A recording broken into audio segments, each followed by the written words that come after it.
ends and the lake begins. There is a hydroelectric power plant. Actually, this is the first hydroelectric power plant in Olden.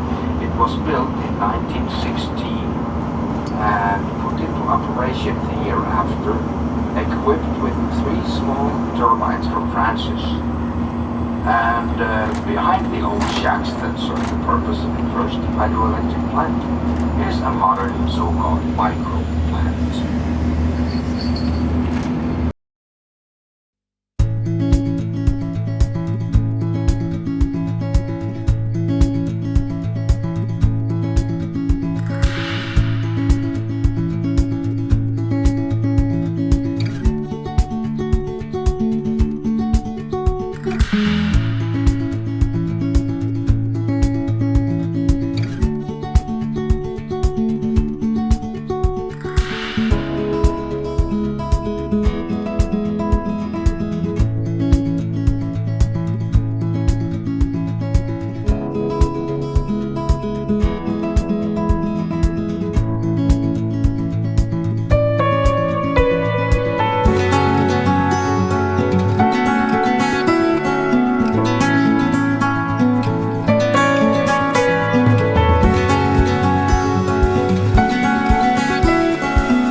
Two others are north of us in Norway and in Stryn.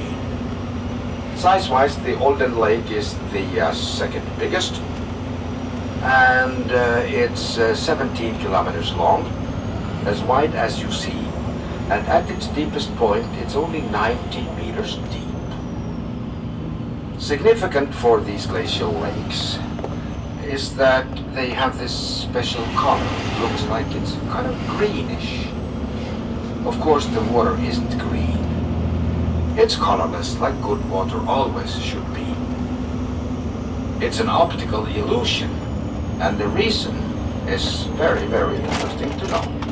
You see, only 3 weeks ago, these drops of water that now form the Lake of Olden were ice in the glacier that we shall be seeing at the turning point of this excursion. The ice of the glacier is always in motion. It moves back and forth, grows in the winter and recedes during summer. And with every little movement of the ice, this little millimeter of granite, because that's what the mountains here are made of, is polished off, and this fine dust is being produced. The Norwegian word for this fine dust is silt, which is another of those words that the Norwegian language gave to the English language. Together with natural dust in the air, sand, stone, and gravel, and whatever is dug into the glacier and its movements. These particles of minerals are being kept dry frozen in the ice for hundreds of years, maybe thousands of years, because a glacier always melts off from underneath. And it's the oldest part of the ice that melts first. So, this water may be 7,000 years old, for all we know. Ice under pressure for 7,000 years has squeezed out all the air. There is no air in the glacier, meaning that the water is very poor on oxygen. The upper stream is what we call the river between the glacier and the lake. And these particles of minerals that we just mentioned are being brought down to the lake by the forces of the moving water in the river, and where the current slows down at the lake, they start to fall off. And they pile up this soft, thick, muddy bed of the lake. We had it measured back in 2010. And it's now 60 meters thick. Meaning that if you lost your outboard engine off your boat at this lake, that machine would sink slowly through 60 meters of mud before hitting rock bottom and be forever lost. With such a low contents of oxygen, the plentiful trout in this lake does not grow to be very big. The day you catch one 25 centimeters, that's gonna be the one you want to take a picture of, because that is big. But the trout of Lake Olden is very healthy and very strong, and it's a delicacy even for us natives. It's actually so strong and healthy that it turns itself over in the frying pan.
At the turning point of today's little excursion, you may see the lake and, of course, at its southern end, part of the glacier. The part of the glacier that you see is the Nordfjord glacier.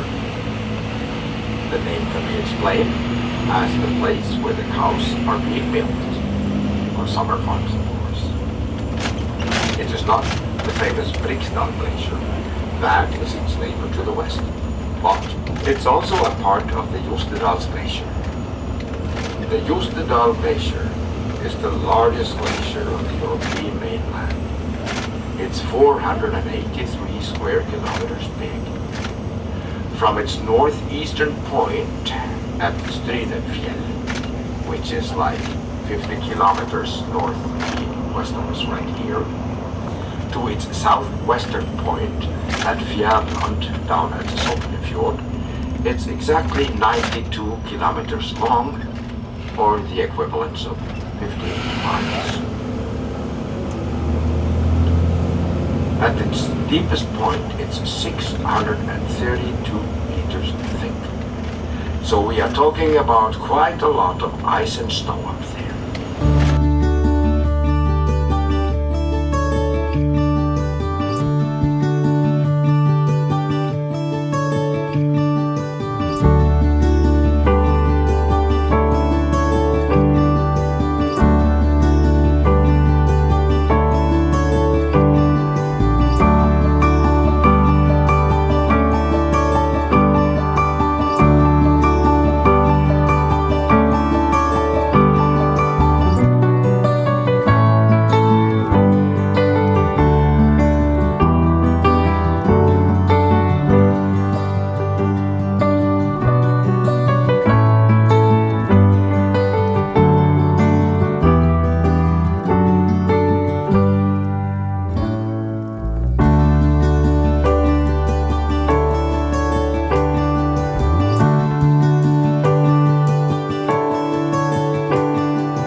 cautious side, you should know that I'm well aware. I don't want anything left untried. Will you come with me, mon cher? So let us just do my love and not stop thinking of this over. So let us just do my love and see where this road will take us now.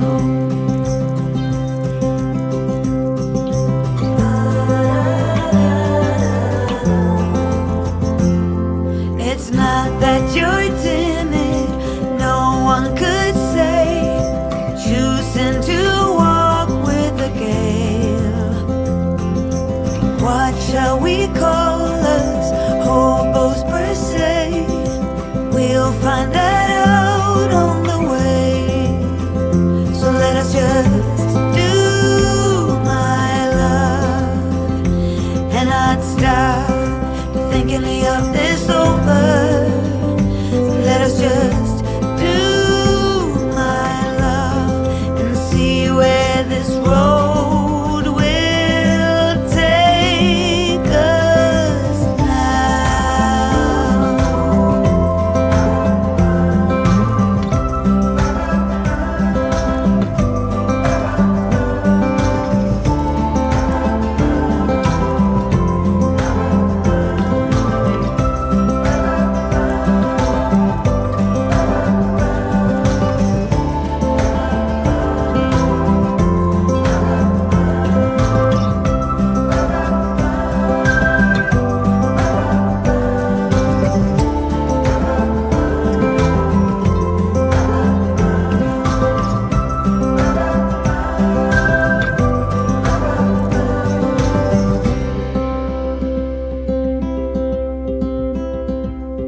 I've never been known for my cautious side. I know the wind that I stir is a gale.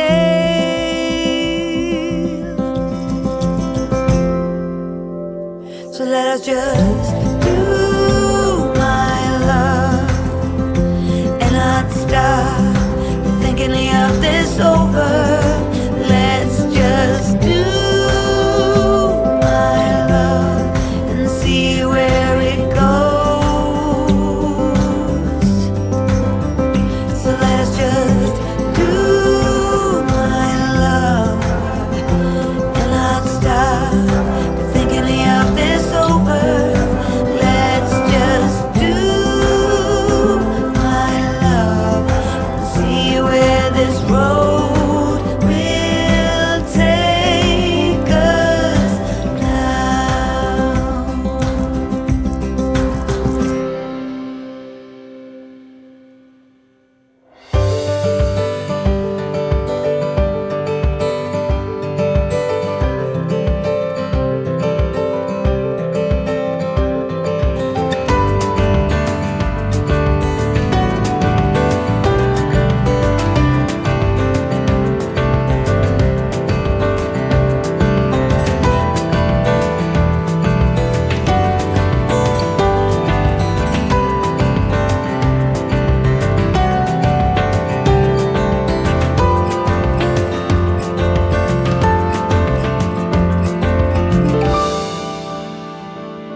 Even if farming is no longer profitable in Norway, we keep on farming, hoping for better times with a great deal of optimism.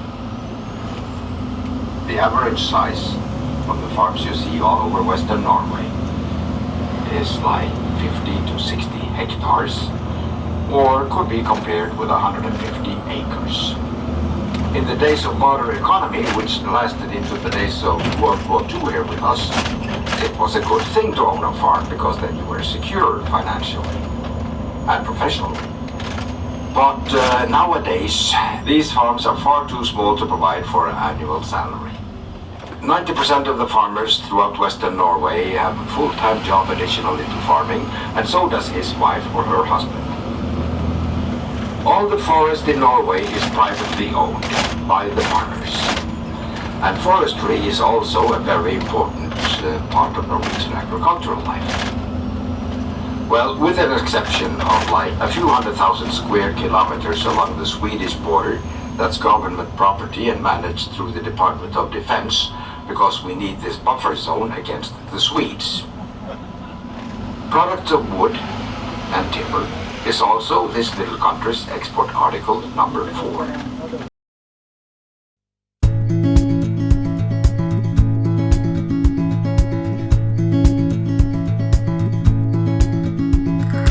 Wish that I could stay, wish for this moment to never go away. But it's all in my mind, and though I know that there is nothing to find, you're a beautiful sight in the summer night, and you can't put up a fight in the misty light.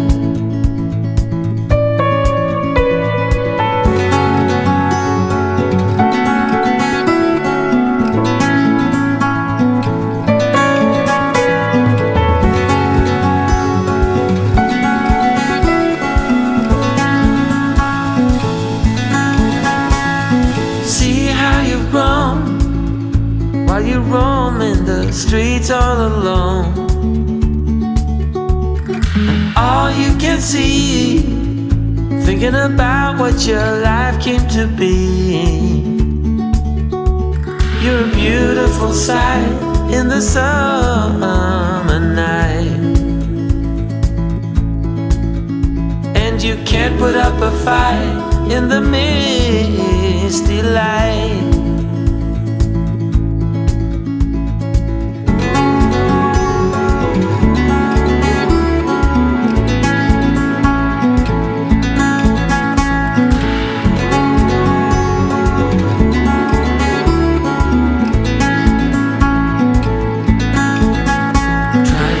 Another day, like the mothers of Brazil find their way. We're all on our own, but you're the most beautiful I've ever known. You're a beautiful sight in the summer night. If you wonder why these small farms have so many houses, the explanation lies in an old law. It's actually the oldest law in the Norwegian law book that still is efficient. And in Norwegian it's called Odelsloven. Odelsloven means in English that the eldest child of the family has the exclusive right of taking over the entire family property all in one piece without paying off his or her siblings. The idea was, of course then, as it is now, to keep the numbers of farms as low as possible so that each farm could be as big as possible to provide for a best possible living for the farmer himself or herself. The Odelslaw is, of course, regardless of gender. Women and men have the same rights. The big house on the farm is for the ruling generation with the children. And the smaller house next to it is for the retired people, normally his or her parents. The retired generation should also be provided for with a fair share of whatever was being produced on the farm for their own household and consumption, of course, not for sale. And of course, firewood. So chopping wood is here with us, a grandpa's job. Even if we could say that Norway is private property below the timberline, we have also another law, which is as old, goes also back to 1270. That is called Allemannsretten. Allemannsretten can be translated into everybody's right. And everybody's right mean that you may walk on foot anywhere, even across the lawn of my garden at home, and no one can stop you. This is your right. You may pitch your tent anywhere, as long as the distance to the nearest house where someone lives is 150 meters, at least. And you can stay there for 48 hours. And if you want to stay longer, you just have to move your tent 5 meters to the side for another 48 hours. That's why you see along the roads every morning these mobile homes or campers. They can be parked anywhere. And you wonder, can they do that? And yes, they can. That is their right through this law on the Allemannsretten, everybody's right.